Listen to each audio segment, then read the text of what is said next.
Bismillah, alhamdulillah, wassalatu wassalamu ala rasulillah, amma ba'd, assalamu alaikum wa rahmatullah. La lignée de notre prophète, que la paix et la bénédiction d'Allah soient sur lui, remonte jusqu'à Ibrahim, que la paix soit sur lui. Hashim ibn Abd al-Manaf, qui était une figure de la famille du prophète, que la paix et la bénédiction d'Allah soient sur lui, était un homme riche et généreux. Ainsi, les Hashimites étaient considérés comme une famille honorable à la Mecque. Avant même la naissance de notre prophète, que la paix et la bénédiction d'Allah soient sur lui, Allah exalté soit-il, attire l'attention sur la famille du prophète. Tout d'abord, il y a la découverte du puits de Zamzam par le grand-père du prophète, Abd al-Muttalib, et l'autre fait est l'événement de l'éléphant mentionné dans la sourate en question. La découverte du puits de Zamzam. Lorsque les enfants de l'oncle du prophète, que la paix et la bénédiction d'Allah soient sur lui, ont été expulsés de la Mecque par la tribu des Khuzar', ils ont jeté les objets spéciaux dans le puits de Zamzam et ont couvert le dessus du puits pour que personne ne puisse en profiter. Personne ne connaissait l'emplacement du puits de Zamzam jusqu'à ce qu'Abd al-Muttalib, le grand-père du prophète, que la paix et la bénédiction d'Allah soient sur lui, prenne la place de son oncle, Al-Muttalib. Lorsqu'il prit la place de son oncle, ses amis dormaient près de la Kaaba un jour et il fit un rêve à ce moment-là, un rêve qui fut rapporté plus tard par Ali radiyallahu anhu. Un jour, alors qu'il dormait près de la Kaaba, Abd al-Muttalib fit un rêve dans lequel quelqu'un lui dit d'aller creuser un endroit spécifique. Il lui désigna l'emplacement en lui disant d'aller à cet endroit spécifique. Le lendemain, il dormit au même endroit et fit le même rêve. Abd al-Muttalib fit ce même rêve pendant 4 jours consécutifs.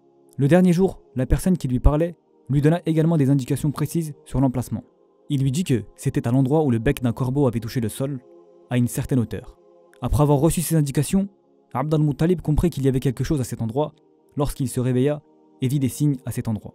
Il se leva et se rendit là-bas avec ses fils pour creuser. Lorsqu'ils creusèrent, ils découvrirent le puits de Zamzam. Bien sûr, les Quraysh connaissaient l'histoire de Zamzam, mais personne ne connaissait son emplacement. Lorsqu'il fut découvert, Abd al-Muttalib s'exclama en disant Allahu Akbar.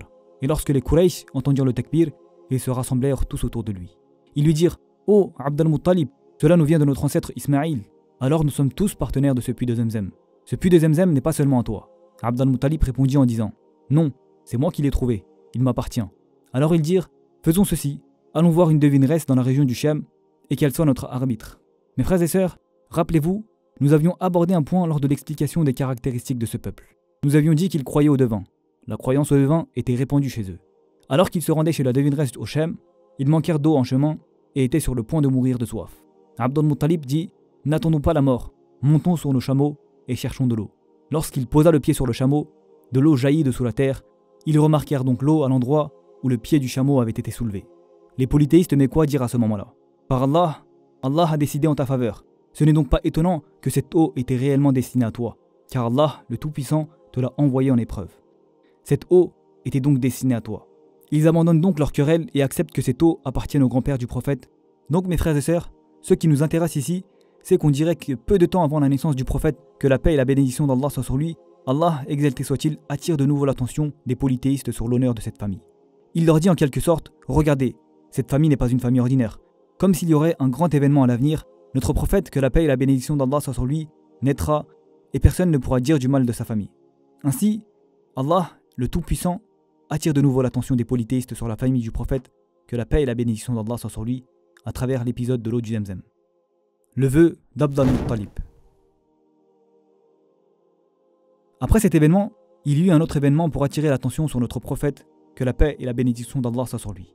Abd al-Muttalib avait fait un vœu à Allah, exalté soit-il, dans lequel il dit « Si j'ai 10 enfants qui me protégeront, j'en sacrifierai un en tant que sacrifice à Allah. » Quand il eut 10 enfants, il les rassembla et dit « Je vais sacrifier l'un d'entre vous, j'ai fait un vœu à Allah. » Ensuite, ils procédèrent à un tirage au sort.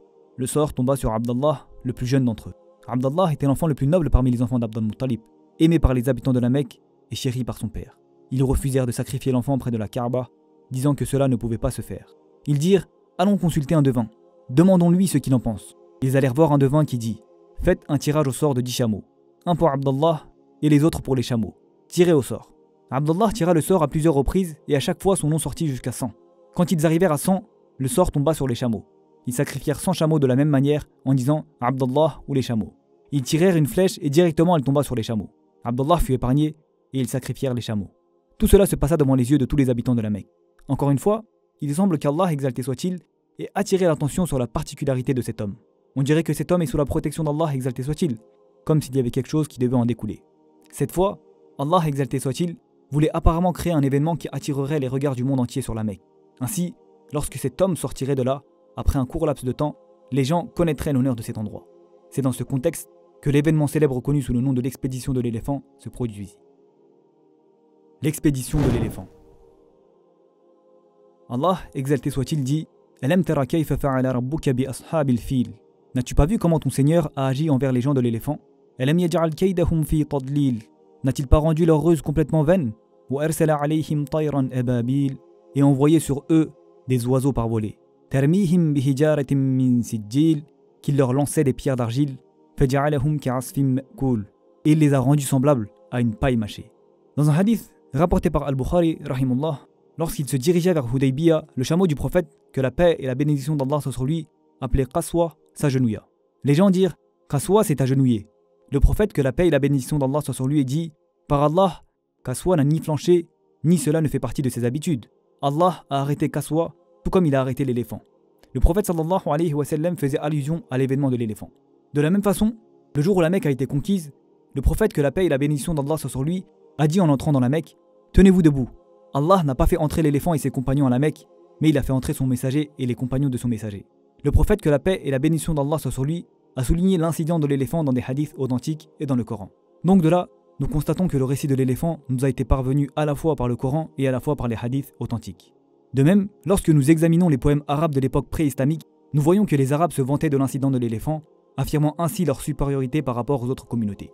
Selon l'opinion majoritaire des savants et les hadiths authentiques, l'incident de l'éléphant s'est produit environ 50 ou 55 jours avant la naissance du prophète, que la paix et la bénédiction d'Allah soient sur lui. Maintenant, quel était l'essence de l'incident de l'éléphant?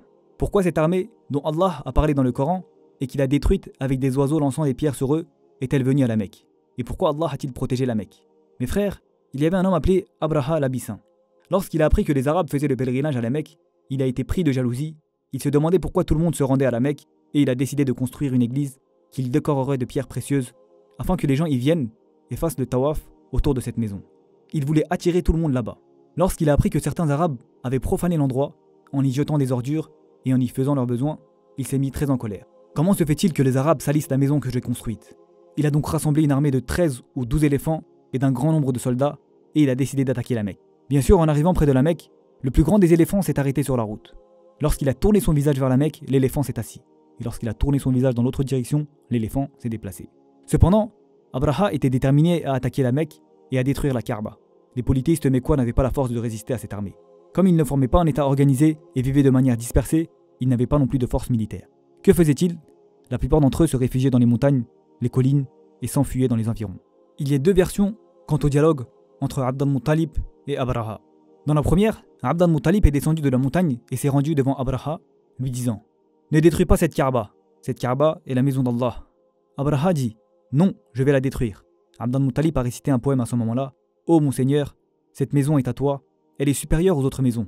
Tout comme tu protèges ce qui t'appartient, protège aussi ta propre maison. » Et il dit ensuite « Je ne peux pas regarder la disparition de la Kaaba, je vais aussi me retirer sur une colline. » Dans la seconde version, Abd al-Muttalib revient et dit « Donne-moi mes chameaux. » Abraha dit « Je pensais que tu venais demander la protection de la Kaaba avec cette grandeur. » Abd al-Muttalib dit « Je protégerai mes propres chameaux et le propriétaire de la Kaaba protégera la Kaaba.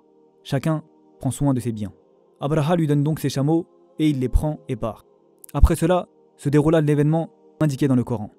Allah, exalté soit-il, leur envoya des oiseaux par nuée qui leur jetèrent des pierres d'argile et il les a rendus semblables à des épis de blé dévorés. Certains disent que tous ont été détruits là-bas. D'autres disent que ces gens se sont levés et ont atteint l'Abyssinie où ils ont été anéantis pour que tout le monde voie cet événement. La nouvelle de cet événement se répandit dans les régions les plus reculées de ce qui constituait alors le monde civilisé. L'Abyssinie, c'est-à-dire l'actuelle Éthiopie, maintenait des forts liens avec les Romains, ennemis déclarés des Perses. D'où la vigilance de ces derniers quant à tout ce qui touchait de près leurs adversaires ainsi que leurs alliés. Profitant de la débâcle de l'armée abyssine, les Perses occupèrent le Yémen. L'événement de l'expédition de l'éléphant attira l'attention du monde sur la noblesse de la maison de Dieu et montra à tous qu'elle avait été choisie par Allah pour être l'objet de vénération. Si donc un des habitants de l'enceinte sacrée venait à se présenter comme étant prophète d'Allah, cela serait cohérent vu l'occurrence de ce miracle que fut l'événement de l'éléphant, et cela expliquerait la sagesse cachée du soutien qu'Allah accorda à des polythéistes mécois contre les gens du livre qui étaient les chrétiens, d'une façon qui transcendait les lois de la causalité. De même, les Arabes environnants ont également réalisé la valeur de la Kaaba et de la Mecque. On dirait qu'Allah, exalté soit-il, voulait attirer l'attention des Arabes et surtout de tous les grands empires environnants sur cette terre. Subhanak Allahumma wa bihamdik, ashhadu an la ilaha illa ant, astaghfiruka wa atubu ilayk.